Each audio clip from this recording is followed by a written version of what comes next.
and welcome to the Let's Go Speaks. Today is Monday, September 17th, and this is episode 30. I am the Fat Squirrel, also known as Amy Beth. You can find me though as the Fat Squirrel, not Amy Beth, but you can find me as the Fat Squirrel on Ravelry and Plurk. Please do so, okay? If you haven't joined the group, hello! Get up off of you! Anyway, on Ravelry, of course. Where else would that be? Anyway, hi. How are you? So I have lots and lots and lots to talk about this week. Surprise, my face doesn't ever shut up. But I have lots and lots to talk about. Because I don't know if you've watched the show lately, but I may have been discussing that I was going to the wool gathering.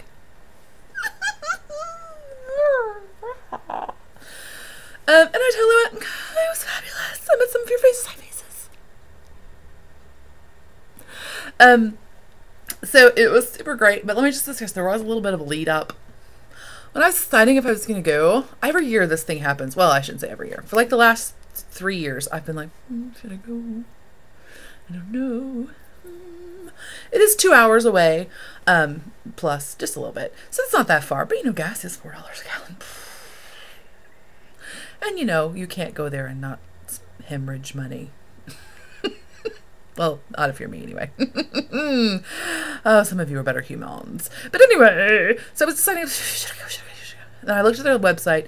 Well, not the wool gathering, but the Young's Jersey Dairy Farm, which is where it is held. And they, on their website, have lots of family-ish activities, like children-centered. I like how when it's a family activity, it really just means it's children-centered. Whatever. But anyway, they have lots of children's activities. I was like, oh, I was just like, yeah, I was showing my kid, and okay, the big thing was that they had straw bales, and my child loves straw bales like nobody's business. Every year around this time of year, I'm like, do we just buy like 5 straw bales and put them in the backyard? My kid would be happy forever. Like really, if her birthday was in October, that's what she would give for her birthday every year. Because she loves them. Anyway, but then I'm like, how do we clean up that much straw? Where do we put it? It's not like we have like a back 40 where we can just go mulch something with some straw. Like, anyway. So I was all like, oh my gosh. So then I was talking to my husband, and he was like, my husband is a lovely human being. He's great, fabulous, wonderful, but you know, he is not into fiber at all. He does love my face, but he doesn't understand this whole fiber thing. So I was all like, subtly, you know, like, just mentioning how fabulous it would be. And he was like, oh, I should totally go. And I was like, what? And he's like, yeah, I'll totally go. Because my thing about the Fiber Festival is I love my child's face. But quite frankly, it's very difficult to take a small child to one of those things. Well, I shouldn't say that because there were lots of small children there and they were fabulous. It's lots of trouble to take your own small child there because I would concentrate on the fiber. I can't be distracted by your needs and your inability to take care of yourself and entertain yourself, okay? Bad mama. But, you know, whatever. So they're like, oh, that'll be fabulous. My husband can totally run interference, and he can do all the funsy things with the kiddo, and it'll be fabulous. Because, you know, he's good at that stuff. He's like, oh, let's play. And I'm all like, shouldn't we be doing some times tables or something? You know, sorry. Sorry, kid. I'm boring if this is the future and you're watching this. Anyway, can't help it. So I was like, oh, that'd be fabulous. So, but then my poor little husband, whose job is kind of crazy and like has weird hours and like fluctuates a lot, unexpectedly had like a 70-hour work week. So as we're getting closer to the festival, he kept trying to warn me like, I'm feeling kind of tired. I don't know if I really want to go. And I was like, oh, we'll just wait and see how you feel that morning. So even though I was silently perturbed, I'm such a bad person, I was totally like, you worked 70 hours this week. How dare you not also want to go to the festival with me?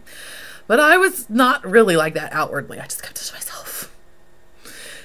But so my dear husband could not come to run child interference. So, but this point, I already told my child about the straw bales, so she was coming, come hell or high water, basically.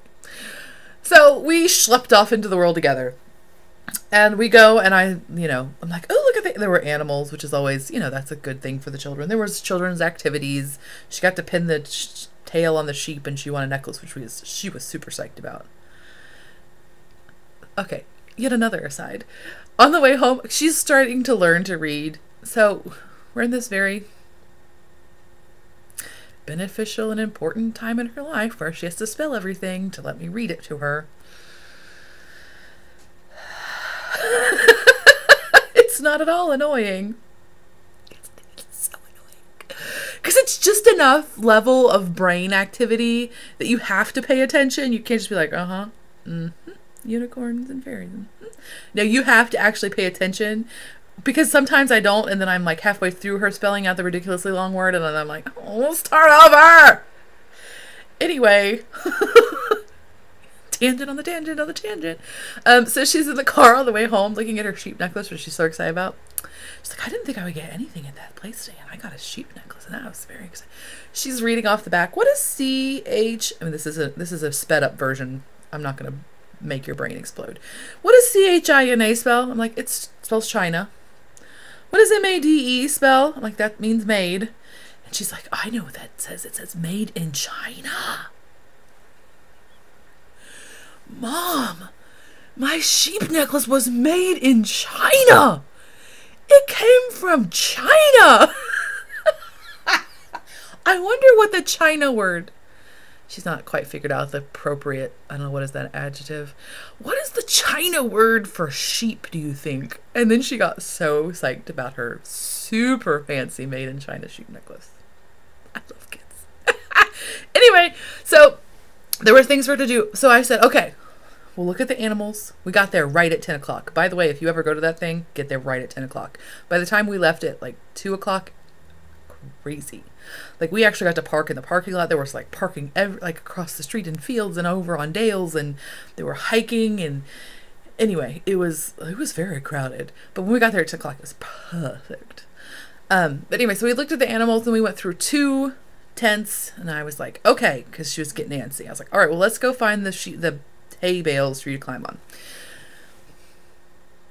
There was hay bales and a hay pit, and a corn pit, I think they said. And there was lots of other things in that. There was a blow-up obstacle course, which means like bouncy castle. Child magnet. So she was so excited, and I was like, I brought my knitting. I'll just sit and watch her, you know. We get there, and she's too tall. I mean, not even like I can pretend like slouch down, honey. No, she's like this much too tall. Parenting fail. Oh, she was so bummed, and I was really bummed because I felt like a total jerk. So bummed. Oh, bad mama. But luckily there were goats to feed that picked her right back up. We spent like $3 on goat feed. It was out of control. There were goats to feed, and there was a slide, you know, those tall slides you get to sit on the burlap sack with. So she got to ride the slide a lot. A lot. But anywho, parenting fail at the Fiber Fest. Like, there was a surprise that was going to happen. Whatever. I had to endure my mother's fabric shopping when I was a child, so this is just, you know, she'll do something to her kids if she decides to have them. If not, her dogs are really bummed out. Anyway, it was fun. So it was a great festival. I highly recommend it. I would go again. It was 2 hours away, but it was totally worth it. It was big enough that there was a lot of variety. Now, and I will say this too, as a fiber festival, I mean, it's called the Wool Gathering, but you know, as a fiber festival, there was a good combination of stuff. There were quite a few people selling like full on like Madeline Tosh and like big name yarn, like local yarn store yarns. So there were several people doing that. And there were lots of people selling hand-dyed yarns. There were lots of people selling dyed rovings and undyed rovings. And there were a few people selling fleeces. Not that many, but you know, it's fall. So the main market for that's in the spring. Anyway, it was a really good combination of things that they had going. I highly recommend it. Even if you're not a spinner, there were, I mean, I think actually, if I had to put a number on it, it was probably like maybe even 60-40 in favor of yarn. I think it was more yarn centered than fiber than spinning centered. So anyway, it was very good. Because again, one of the reasons I hadn't gone in the past is I wasn't a spinner, and I was like, well, it's just going to be stuff that I can't do. But there was lots of good stuff there, even if you're not a spinner. And there was so much good stuff there that there were some of you there too. So we had a meetup after I shopped a little bit and I had ice cream. Oh my god, the ice cream was so good. I forgot to mention that. You can't have it, so this is not helpful for you in any way. But if you live near Yellow Springs, Ohio, Young's Dairy Farms ice cream is insane. I had the cinnamon and the black walnut. The cinnamon, amazing. I love cinnamon ice cream anyway. It's one of my favorite flavors, if not my favoriteest flavor. Amazingly good. Oh, good. I should have just gotten 2 scoops of cinnamon. It was that good. But anyway, oh my god, I'm totally just rambling. But I did want to say hello to my lovely people who came, and I'm just going to read off the list. I know that's terrible, but I'm afraid if I don't read off the list, then I'm going to forget because, hi. We've met, actually, the people I'm just going to acknowledge, you know. And the rest of you know, too. I'm going to totally read off the list. I'm a bad person. But anyway. So we had a Michigan contingent and a Kentucky contingent. It was very exciting. But anyway, so Nancy, Kathy, Peggy, and Barb. That was our Michigan contingent. So cute. And then Lindsay and Annetta. And then they had a friend too, but I apologize. I did not get your name. But she was very kind as well. And she liked Williams Sonoma. Who doesn't? I learned that about her. But anyway, oh my gosh, hello to you all again. They were all like, we'll see you Tuesday. And I was like, oh, that's so cute. I'll see you in spirit. So they were all lovely and pleasant human beings. Some of them brought me presents, which I'll show you in a minute. So, okay, so I'll show you what I bought there. I wasn't super, I mean, like, I didn't go crazy face, even though I wanted to. I did buy some undyed things, which I will not show you until I actually do them, because, but one of the things I did really want to get when I went there was some BFL Superwash roving, which I did find, and I was very excited about that. Because I need to do some Christmas gifts, and I need that. So that was very exciting for me. But then, of course, I had to purchase. The beautiful Reen from Happy Fuzzy Yarn was there. I love her. Period. Last time I saw her, it was at a fiber festival here in Indiana. And I bought a bat, which I've yet to spin. Bad person. But I want to try to core spin it, I think, because it's so beautiful. I wanted to make the most amount of yarn humanly possible with it. And that seems the way to go. But anyway, I did break down in her beautiful wall of fiber. I bought this. I bought 2 4-ouncers. Because, you know. And this is... Oh, her tag is upside down. That's not helpful for me. Here's her card. I'll just hold up her card while I'm reading it. That's better. Here. Romney Parendale Blend Rural Roving in her comfort colorway. But anyway, she has... Okay, now this will be... Okay, I know lots of us are like, love to rant about beautiful fiber prep. And this is terrible for me to say this because I have not actually spun with her wool yet. But... her merinos are insane. I almost buy them every time, but then I just, you know, I love an underdog. Romney, Parendale. I don't know what that is, but I'm excited to learn. I love an underdog. Sometimes I just won't go for the merino. I gotta be honest with you. I don't know what it is, but merino is the king, and I'm just like, king, I don't like you. Just because you're king, I'm just a terrible person like that. So sometimes you just gotta go for the underdog. You're like, oh, Romney, you're beautiful color, and you're so stinking fluffy. And I know that I like to spin with you, even though you're not softy, buttery style like the merino. I still love you. And that's all I'm saying. So I'm super excited about that. But anyway, I was just gonna say, her, you know, merino is kind of like that gold standard of like felting by accident style roving, because it does felt like, boo, it's felted. So, and hers is just like so fluffy. No pills anywhere. Just, it looks like it's been dyed and then somehow recombed. It's beautiful. So anyway, if you see her anywhere, she does have a website, which I will link to. But I know sometimes it's hard to buy online because you're like, huh. But she's awesome. Period. And then the other thing I can show you, which was not purchased there, but was received by me there. So I'm just going to throw it in, and it is by an independent person. Can I hold this up right? The lovely Lindsay gifted me from Flaggy Yeah, Flaggy Meadow Fiberworks, which I have heard of before. I don't, maybe I just saw them in a show or something. But they're from Flaggy Meadow Fiberworks, and they are in Kentucky, which is where, well, of course, Lindsay is from.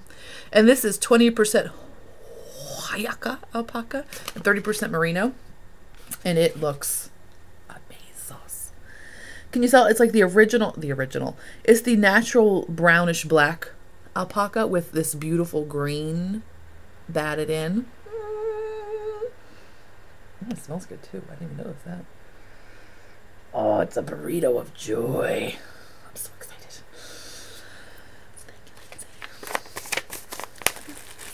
Purple haired face.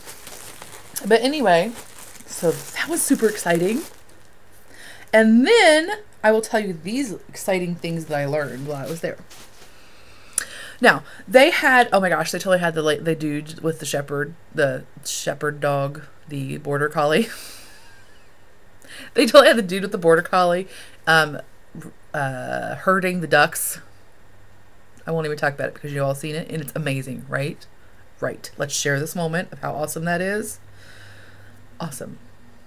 Okay, moving on. Then they had the dude who was shearing, and I really...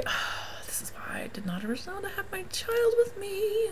Because I could have listened to him for hours, and she could listen to him for 7 minutes.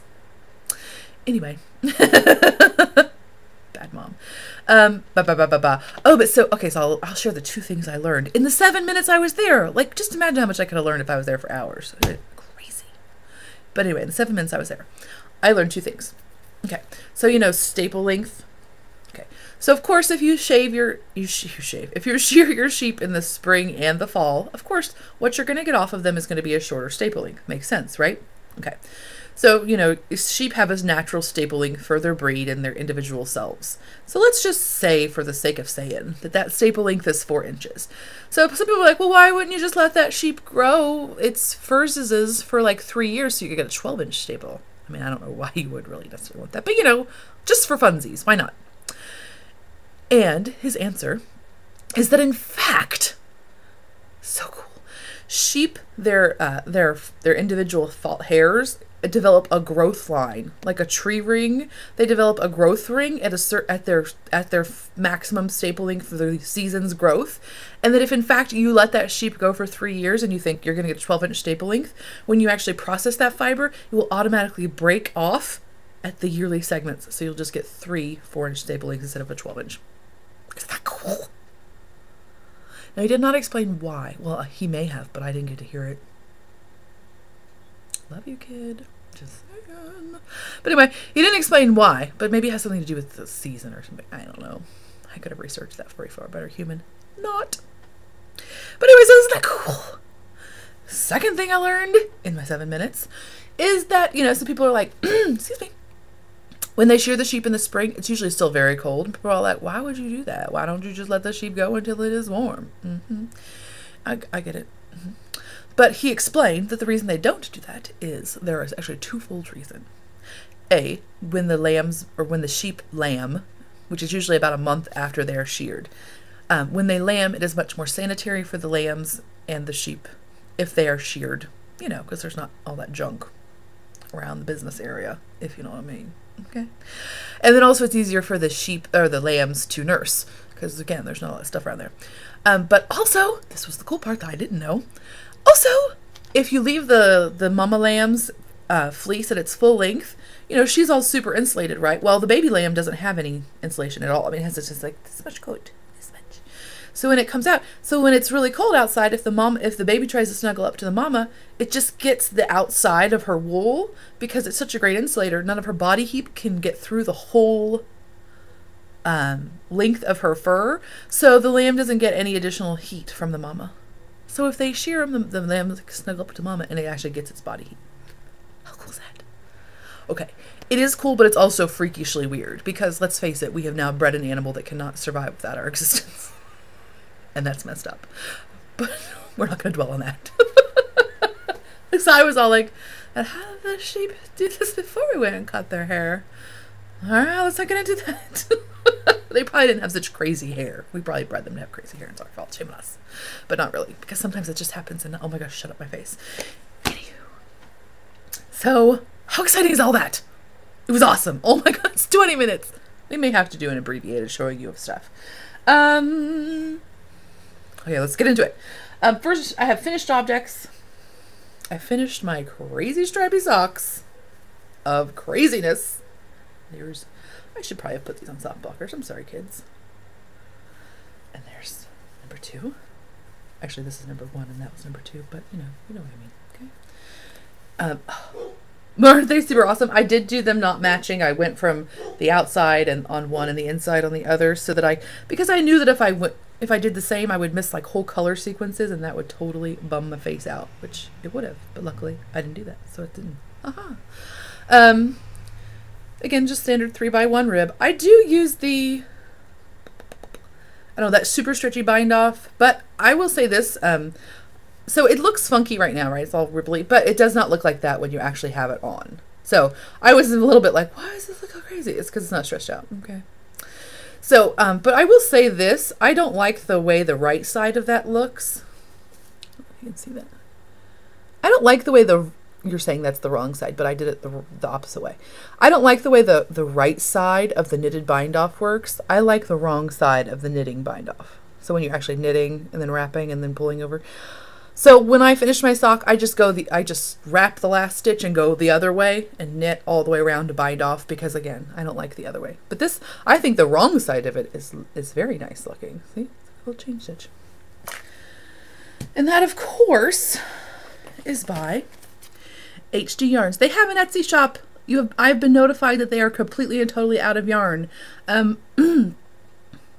Sorry. I don't know what their production schedule is, but let me just discuss. This has got to be impossible to dye. I don't know how it happens. We discussed this while we were at the wool gathering. How does this, I don't know how you do this. This crazy sauce. Whatever. But they will have more, I'm sure. So just keep checking back. And of course you can always email them or, message them on Etsy and see what's going on. You can just ask, okay, just be nicey nice pants, right? Just be nicey nice pants and just ask them, like, can you do a custom order? What's your schedule? Let me also just show you this, because I got plenty of time. I love the wrong side of this. I just discovered. Isn't that fun looking? This is the wrong side of my sock. Anyway, I totally enjoyed that. I had it inside out to do the weaving and ends, and I loved it. But anyway, so there's super fancy pants. Now again, hopefully they'll have some yarn in soon. Or again, you just talk to their faces and ask them, because they have faces. Hi, face! Oh, finished object. I have a spinning finished object. I don't know if this totally captures the magic sauce. I am actually really pleased with this. This is from my local farm. Sheep Street Studios, sorry, I couldn't think. It's Shetland, it's 8 ounces, and it's just a bulky. I think it's 300-ish yards. Yeah, about 300 yards of a bulky. And I am so pleased with how it turned out. I was kind of like less than interested when I had the singles going because they were very muted looking. But luckily there's this really awesome dark brown throughout, which made the barber pulling work out very nicely. So anyway, I don't know how pretty it looks on there, but I just love it. Here's my little extra from my singles. Oh, so it's just a 2-ply. Loved it though. And then, of course, when I was at the place, I had to spin all the things. Oh, I hadn't been spinning for a while because I've had so much knitting that I needed to do. There's just too much awesomeness in the world. Anyway, so I had to spin all the things. Oh, but that makes me also want to mention that I also started spinning some Jacob that I bought from Hilland Hollow Farm. They are in Ohio. They have an Etsy shop. I will put their thing in there because it's not on here. But it's Hilland. I don't think it's Hill and Hollow. It might be Hill and Hollow. That would probably make more sense. But anyway, they have some lovely Jacob. I think it's listed as roving, but it's very nicely aligned. It's not, because sometimes when you hear roving over top, there's, some, what are those called? Noils or whatever. There's some little clumps in there. This is very unclumpy. Anyway, so it's just a natural color, grayish. And I just got 4 ounces. And I think I've got about 3 ounces done. And, ooh, yay. It's very fun to spin. Super duper easy. But I have a friend who loves the Jacob sheep like nobody's business. And so I wanted to spin something for her because I gotta get my holiday knitting going. So I wanted to do that. I wanted to make something with her, for her, with Jacob. So I had to get that started. Really, that is so fun to spin. I almost wish I had lots and lots of it. Okay, I don't almost wish. I wish I had lots and lots of it. Because it would be very easy to spin lace weight on it. Because it's very nice. Anywho. And if you don't know what Jacob sheeps are, you should totally look them up. They're awesome face. They have crazy horns. And they're like one of the primitive breeds that haven't been messed with too much. So they're awesome. Right? So much going on. So, okay. Here, I have a hoe. I forgot to do my hoe. Hoe in the house. My locale project is my Fallberry mitts, which I don't have the pattern with me. Oh, I do. But it's by a lovely lady who does knit spot. See, I have a local knit shop that's Knit Stop, but this is Knit Spot. Anyway, they're the Fallberry knits by Ann Hansen. Like, shut up, I don't care. I know, right? Sorry. Anyway, so I always get those confused, but it is Knit Spot because I have Knit Stop as a store. But so I got one done, and I love them. This is local to me yarn. It's by Under the Sun, and it is also Shetland. This is a Moritz. So this is a natural colorway. A natural colorway. Whatever, it's natural color. And I have this much of the next one in. But I'm trying to take it slow, yo. And speaking of the locale, since we are, if you would please tag your projects with Fat Squirrel Locale. That means there are, and that's Cal with a K, like knit along. And that means there's two L's next to each other, which is kind of confusing. I apologize, but that's how it works. If you please do that, and the thread will close October 14th. So you have about a month to go, don't worry. But speaking of that, I have a thank you. The lovely Four Kitties Have I, which is Melanie. The lovely Melanie sent me some local to her yard. It's 430 yards of 4 ounces. That's a lot. Of a Maine wool alpaca and angora from these lovely folks at Romney Ridge Farm Yarn & Co. And she sent me some soaps. And let me, oh my God, it smells so good. I opened the package and was like, oh, what is in here? And not only was there awesome, exciting smelling stuffing, there was also yarn. Thank you. Melanie, you're an awesome face.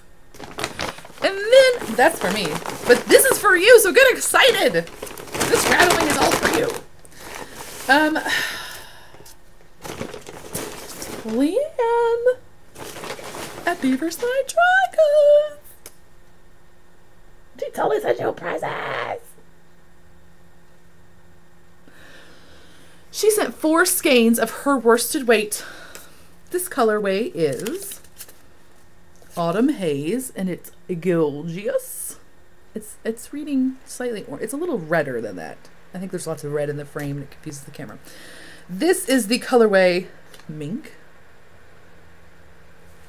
This is the colorway Gilded Earth, which I also own.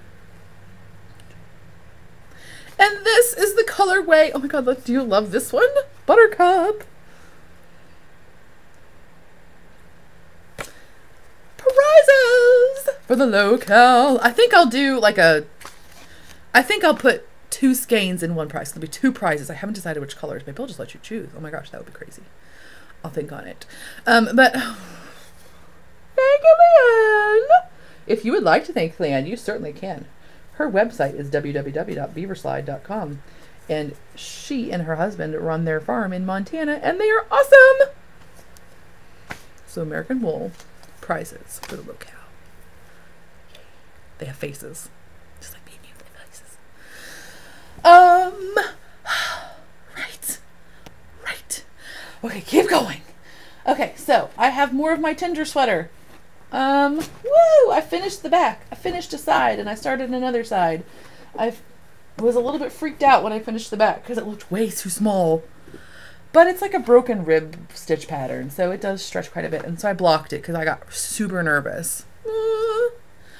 But I did block it, and it actually looks fine. So there it is. Yay!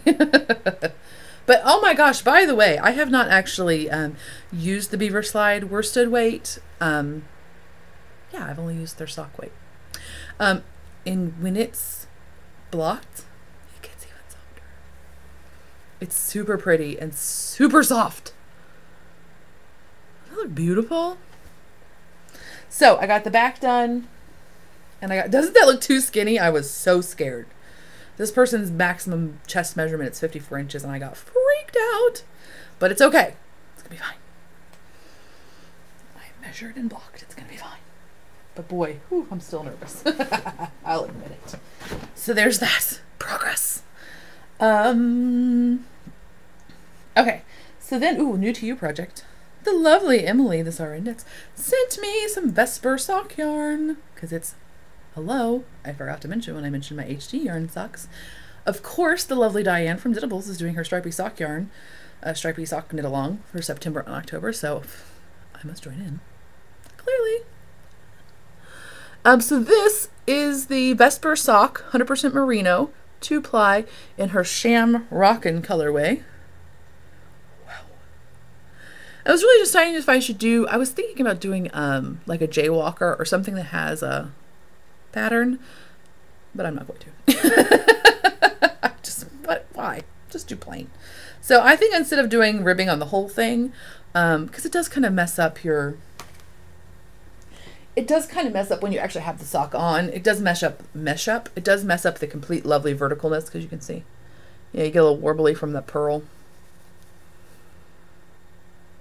See, the brown, little bump up there, pink bump in the brown, which I knew. It's fine. But I think I might do, instead of doing the ribbing all the way across, I might just do like 2 little ribs on the side. I don't know. Why not? Just socks, you know? So, thank you, Emily. Okay, Paula! Can I get a holla from a Paula? Love her face. Of course I'm knitting the Hyla Brook by Paula. And she is of the Knitting Pipeline, which of course you're listening to, right? I don't have to mention that because you are my friends, and of course all of my friends listen to the Knitting Pipeline. Right? No questions? Good. So it's of course beautiful. Here's my progress thus far. Of course it's a triangle. I'm not into triangles, so I'm making it a 3/4. And I have very tangled project. I got 4 of the lace repeats done, which is exactly where I should have been on Friday, according to the schedule, but I have not yet worked on it anymore. Oh no, that's right, I have not. I was trying to get those stripy socks done, yo, which I did. Isn't it pretty? Very wonderfully easy, but like still nice looking. Aye, that's important. You get the squishy garter, you get the nice little open spring peeper lace repeat. Love it. Love it. And I am knitting that with some mysterious sanguine griffin of times past. They are now the verdant griffin and the something cephalopod. Maybe it's just cephalopod yarns. Maybe. But I have no idea. I think it's Ido Space. So, enjoying it. And then this I talked about last week, but I did not show you because I had no progress on it. Of course, the Quaker Ridge Shawlette by the amazing Susan B. Anderson. I love her. You know you do. Send her a Christmas card. Or holiday card. I say Christmas, but we all know what that means, right? That's code for whatever. There's the color picture. Oh, I'll try not to read it. So it's semicircular. It does have purling in it. That's okay. I love Susan B. Anderson. Whatever. I won't even show you that. But so here we go. It is in, mine is the County. You know I just love trying to pronounce this. It's Kauni. County. I'm going to go with County. Effect Garn. In the EFL colorway. That's what their thing looks like. I think they're German. But anyway, so I have 2 repeats of the Quaker Ridginess done. Yay! I'm enjoying it so far. It is very pleasant. Again, easy to memorize, like the Hyla Brook, but still lovely. So it is both relaxing and a nice product when you're done. Couldn't ask for more, could you? No, you couldn't. Don't. You won't get it. So I am still on purple, and it will eventually go to that color, which I'm so excited about. There's not enough of that color in there. That's okay. Oh my gosh. So, right? So much talking coming out of my face. It's out of control. But I think that's all. Please let that be all, because I cannot handle anymore. I think so. I also just wanted to mention briefly that I had a total fail on my Stock the Boat knit along this week. I'm a bad human. So, I own that regularly because it's necessary. Boo on me! So I had a total fail. I apologize to all of you. But more importantly, I apologize to myself because I should not have done that, but I just spaced it, so yeah, surprise, right? But anyway, I just wanted to mention briefly, if you are doing the Stock the Boat, or if you do love Mel's face from Single-Handed Knits, whew, that just left my brain all of a sudden. If you do love her face, then you can PM me. There's a little something that people are doing for her, okay? It's not happening till after Stock the Boat's over, so don't stress out. It's a very small something. I mean, it'll be a grand something, but your contribution will not be insane. So if you'd like to contact me, or you can go over to her group, because I know you're already in it. No questions, right? Okay. And there will be a thread there that's something like super secret smell surprise or something. So anyway, just thought to mention it. I'll try to mention it again as we get closer to the end of Stock the Boat. Which is coming up, oh my gosh. So I think that's all. Okay, one thing I did want to mention very briefly. I just watched an episode. Well, I didn't just watch it. I'm a total liar face. I recently watched an episode of Knit Spin Farm, which is by the lovely Joanna Springs. I think is her Ravelry name, but it's Joanna. You should check her out. She's super cute, and she's almost as crazy as me. Anyway, her last episode, and you should check her out anyway. It's free information about wool and fleeces. Hi. We all love free information, right? That's why we do podcasts. And so, like, that will be a great introduction. So you should check her out. She's very cute, and she's one of my fellow Who's-Yaws. Not natively like me, but currently. Who's-Yaw. So you should totally check her out, okay? It's Knit Spin Farm. Anyway, she's super cute. I love her face. I didn't get to see her at Wool Gathering. I was kind of bummed. But that's okay. I'll see her again soon, I'm sure. Or at all. Except on the TV, which is where I've seen her before. Anyways, I just briefly wanted to mention that. She's super cute. And again, free information about wool. Love it. So, I think that's all. I love all of you. Sorry, this information was high on content, low on shenanigans. But, you know, that's how I roll sometimes. Okay? And I'll see you next week. Bye.